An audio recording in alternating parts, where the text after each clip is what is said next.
Hello guys, कैसे हैं आप सब लोग। लॉ एंड हंटर के एपिसोड 23 के साथ हाजिर हूं। तो लास्ट एपिसोड के एंड पे हमने देखा था सूके एक पायरामिड के अंदर जाती है, जहां पर उसे सामने से आवाज आती है एक गार्ड की। वो गार्ड उसे कह रहा होता है, इस नफरत का साथ कभी मत छोड़ना। दूसरों की नफरत तुम्हें स्ट्रॉन्ग बनाती है, तुम्हारे अंदर की नफरत तुम्हें स्ट्रॉन्ग बनाती है। इसी नफरत की वजह से मैं एक गार्ड हूँ। सूके जैसे ही चलते हुए इस पायरामिड के अंदर जाती है, तो वहाँ पर सामने एक मैजिक से बनी हुई आई होती है, जिसे देखते ही सूके की सारी बॉडी डिस्टॉर्ट हो जाती है, यानी कि वो क्रिपल हो जाती है। उसके हाथ पांव उल्टे सीधे हो जाते हैं और वो वहीं पर गिरकर चिल्लाना शुरू कर देती है। वो गार्ड साथ साथ बातें की जा रही होती है, ये जा रहा होता है। सूके अपने कानों पर हाथ रख लेती है और कहती है, अपनी बकवास बंद करो, मुझे तुम्हारी ये सारी बातें नहीं सुननी। नेक्स्ट सीन फिर से फर्नांडो विलेज का दिखाया जाता है, जहाँ पर मिस्टर लियू बूढ़े विलेज चीफ से पूछते हैं, क्या तुम हमें बता सकते हो कि ये हमारे दोनों लोग जो दो पायरामिड्स के अंदर गए हैं, वहाँ पर कौन कौन से गार्ड्स हैं। विलेज चीफ से कहता है, हाँ मुझे पता है, चलो ठीक है मैं तुम्हें बताता हूँ।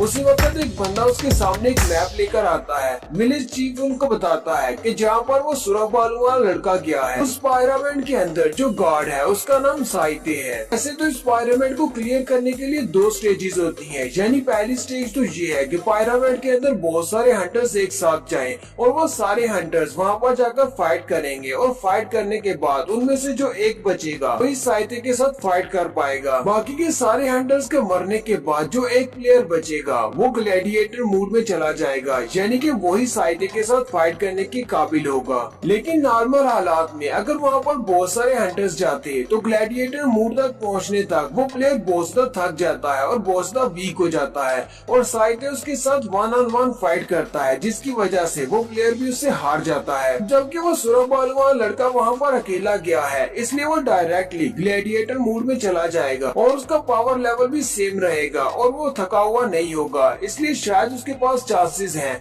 वो साइते को हरा सके। बूढ़ा विलेज चीफ उसे कहता है, और वो लड़की जिस पायरामिड के अंदर गई है वो पायरामिड गॉड ऑफ हॉरस का है। हॉरस का नाम सुनते ही मिस्टर लियू बहुत ज्यादा चौंक जाते हैं और चिल्लाकर उसे कहते हैं, अभी तुमने क्या कहा, क्या वो गॉड ऑफ हॉरस का पायरामिड है। मिस्टर लियू उसकी बात सुनने के बाद बहुत ज्यादा घबरा जाते हैं और कहते हैं, ऐसा नहीं हो सकता, वो तो बहुत ज्यादा पावरफुल गॉड है। साथ ही नेक्स्ट सीन रियल वर्ल्ड के कैफे का दिखाया जाता है, जहाँ पर रैन उस आर्किटेक्ट के साथ एक कैफे में बैठा होता है। आर्किटेक्ट रैन को इस बारे में बताता है कि तुम्हारे पास जो डंजन वाला सिस्टम है उसको हम लोगों ने डिजाइन किया है, मैं उसका को फाउंडर हूँ। आर्किटेक्ट कहता है, तुमने इस बात को सुनने के बाद बहुत ही बुरी तरह से रिएक्ट किया है, जैसे तुम्हें इस बारे में पहले नहीं पता था। रैन उसे कहता है, क्या वाकई में सिस्टम को तुमने डेवलप किया है। आर्किटेक्ट उसे कहता है, मैं इसका को फाउंडर हूँ, लेकिन मैंने इसको डेवलप नहीं किया, इस सिस्टम को सूके ने बनाया है। सूके जब एक छोटी सी बच्ची थी तब उसने इस सिस्टम को डिजाइन किया था। इस डंजन वाले सिस्टम को तुम्हारे पास विंडोज ओपन होती है, ये सारा सिस्टम उसी ने डिजाइन किया है। नेक्स्ट सीन फिर से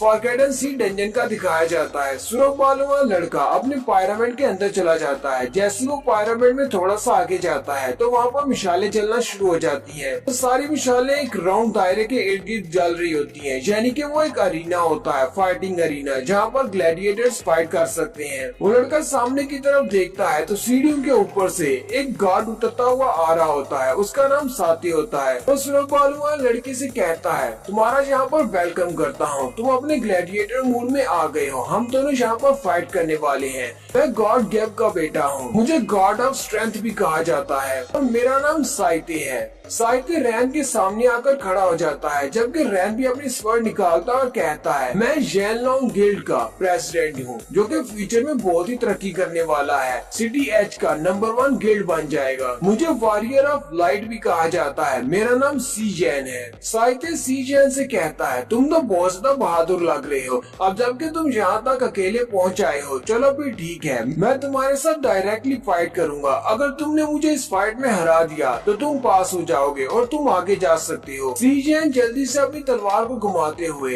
एक जबरदस्त स्लैश लगाता है। उसके स्पेशल स्किल का नाम होली स्लैश होता है, लेकिन साहित्य अपने हाथ को ही सामने की तरफ करते हुए उसके स्लैश को रोक लेता है और उसे कहता है, चलो फिर ठीक है, अब फाइट स्टार्ट करते हैं। सीजन उसे कहता है, तुम तो इतने भी बुरे नहीं हो, मैं फिर से आ रहा हूँ, और वो फिर से उसके ऊपर स्लैश लगाता है। साहित्य उसे कहता है, मुझे तो लगा था कि तुम मेरे जैसे हो, तुम्हें फाइट करने का शौक है, लेकिन तुम तो एक बंदर की तरह हो जो कि यहाँ पर सिर्फ उछल रहे हो। साहित्य अपने हाथ को सामने की तरफ करते हुए उसकी स्लैश को पीछे की तरफ झटक देता है, जिससे सीरेन पीछे की तरफ गिर जाता है और कहता है इसकी स्ट्रेंथ तो बहुत ज्यादा है, ये तो वाकई में एक गार्ड होने के लायक है। सीरेन चिल्लाते हुए कहता है तुम्हारी स्ट्रेंथ तो बहुत ज्यादा है, क्या ये सी ऑफ फॉरगेटननेस की रियल पावर है? अगर तुम इतनी ज्यादा स्ट्रॉन्ग हो तो फिर बॉस कितना ज्यादा स्ट्रॉन्ग होगा? लगता है कि तुम अपने डायमंड लेवल पर हो। साहित्य से कहता है जितनी स्ट्रेंथ तुम्हारे पास है तुम तो मेरा सामना नहीं कर पा रहे, तुम बाकी की गार्ड्स को कैसे हराओगे? साहित्य फिर से जंप करते हुए उस पर अटैक करने के लिए आगे बढ़ता और कहता है तुम्हें दूसरों को कम नहीं आंकना चाहिए, मैं भी बहुत ज्यादा स्ट्रॉन्ग हूँ। सीजन जंप करते हुए सीधा उसके पास चला जाता है और जैसे ही अपनी तलवार से उस पर अटैक करने लगता है, साहित्य उसकी थोड़ी के नीचे अपना पंच मारता है और सीरेन के मुंह से ब्लड निकलता है और वो बड़े ही जबरदस्त अंदाज से पीछे की तरफ गिर जाता है। साहित्य भी काफी ज्यादा खुश होता है और कहता है मुझे तो आज मजा आ गया, काफी अरसे के बाद फिर से फाइट करने को मिल रहा है, लेकिन मुझे तुम्हारे लिए अफसोस है कि तुम बहुत ज्यादा वीक हो, तुम तो मेरा एक पंच भी नहीं सह पाए। सीजन वहीं पर ग्राउंड पर नीचे की तरफ गिर जाता है और उसके मुंह से बहुत सारा ब्लड निकल रहा होता है। सीजन कहता है तुम तो वाकई में बहुत ज्यादा स्ट्रॉन्ग हो। वो फिर से उठकर बैठ जाता है। सीजन कहता है अब जबकि मेरे पास और कोई भी दूसरा हंटर नहीं है जो कि मुझे हील कर सके,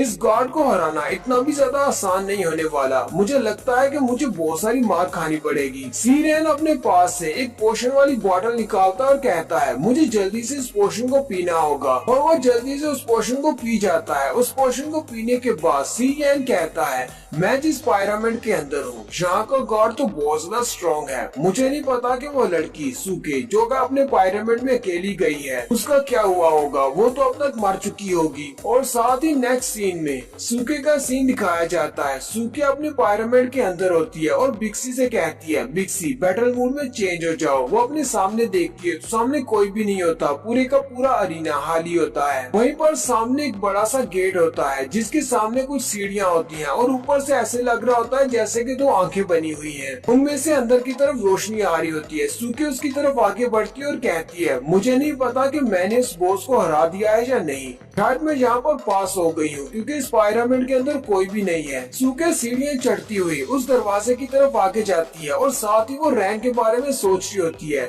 सूके कहती है हालांकि रैन ने मेरे सामने ये बात एडमिट की है कि उसने मेरे भाई को मरते हुए देखा है, इस वक्त वहीं पर था जब उसके भाई की मौत हुई है और ये सब कुछ उसी की वजह से हुआ है, लेकिन रैन ने मेरी जान भी बचाई थी। अगर रैन वाकई में बुरा इंसान नहीं है तो फिर उसने मेरे सामने ये बात एडमिट क्यों की? हालांकि मैंने रैन के ऊपर गोली चलाई और साथ ही उसे ये भी पता है कि मैं हाउ टू गिल्ड को ज्वाइन कर चुकी हूँ, मैं हाउ टू गिल्ड की एक मेंबर हूँ। फिलहाल के लिए मैं उसके खिलाफ जो मेरा ग्रज है उसको जाने देती हूँ ताकि हम लोग इस सिचुएशन से निकल सके। उसके बाद देखेंगे कि रैन के साथ क्या करना है। नेक्स्ट सीन फिर से कैफे का दिखाया जाता है। रैन उस आर्किटेक्ट से कहता है तो क्या तुम्हें भी इस सिस्टम के बारे में पता है? वो आर्किटेक्ट उसे कहता है हाँ मुझे इस सिस्टम के बारे में बहुत कुछ पता है। ये सब कुछ आज से तकरीबन 8 से 10 साल पहले हुआ था जब डिस्ट्रिक्ट ए, बी और सी की गवर्नमेंट ने बहुत सारे लोगों को इकट्ठा किया था ताकि वो अपनी नॉलेज को बढ़ा सके। उन्होंने तीनों डिस्ट्रिक्ट में से बहुत सारे जीनियस आर्किटेक्ट्स को इकट्ठा किया जो कि बहुत ज्यादा जीनियस थे, उन्हीं में सूके भी थी। अब क्योंकि मैं सीजन का बहुत ही अच्छा दोस्त था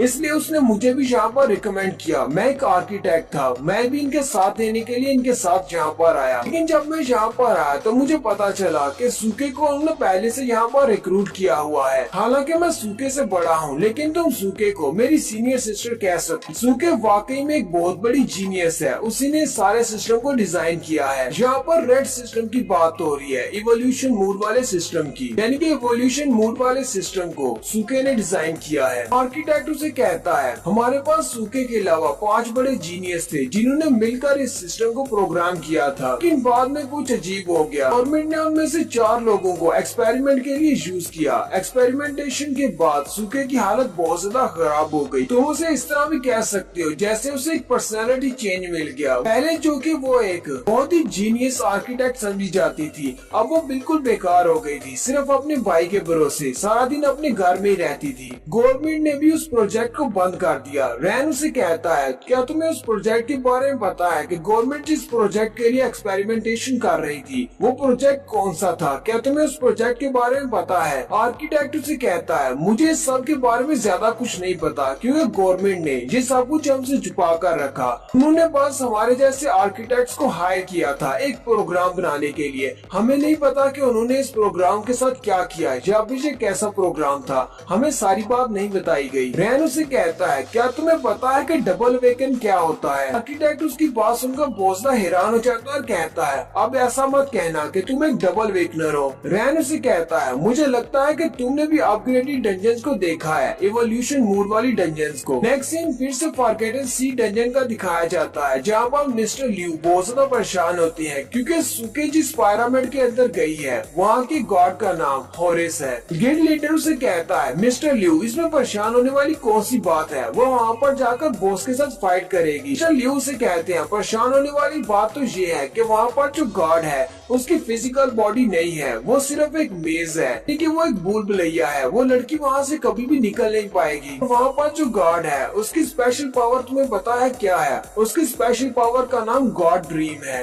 जो भी उस पिरामिड के अंदर जाएगा वो उसे गॉड ड्रीम में भेज देगा, यानी कि वो उसे दूसरी दुनिया में भेज सकता है उसके अपने माइंड में। लेकिन ये बात तो अच्छी है कि वहाँ पर उसके अलावा और कोई नहीं है, वो वहाँ पर अकेली गई है। हमारी एसोसिएशन की इंफॉर्मेशन के मुताबिक पहले भी ऐसा हो चुका है, जो लोग उस हॉरस के पिरामिड के अंदर गए थे वो लोग उस गॉड हॉरस के गॉड ड्रीम स्किल के साथ इफेक्टेड हुए थे, जिसकी वजह से उन्होंने अपने ही लोगों को मारना शुरू कर दिया था।